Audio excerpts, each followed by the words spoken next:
তুমি কোথায় ছিলা? কে তুমি বাবু? আমায় তুমি মা বলে ডাকছো? আমায় তুমি চিন্তা করছো না মা? আমি তোমার ছেলে শাহিন। এই শাহিন, কাকে বলছিস তুই? সরি, আপনি কিছু মনে করবেন না, এটা আমারই ছেলে।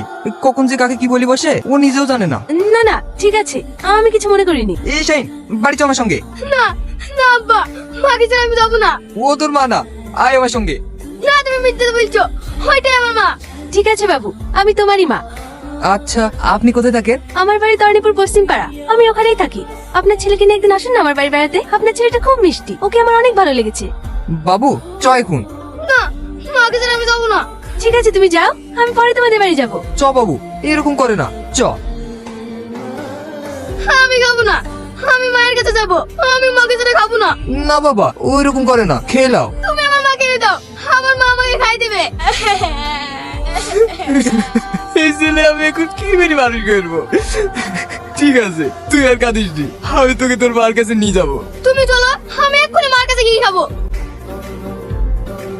ওই তো আমার মা। আরে বাবু তুমি? আপনি কিছু মনে করবেন না, এই ছেলেটাকে নিয়ে আমি আর পাচ্ছি না। আপনাকে দেখার পর থেকে এই ছেলেটা মুখে এক মুঠো ভাতও তোলেনি। সে একই কথা বলছে, মার কাছে যাবো মার কাছে যাবো। আপনার মধ্যে যে ও কি দেখেছে সেটা আমি বুঝতে পারছি না। কেন, ওর কি মানে? না নেই, কি হয়েছে ওর মার? ওর মা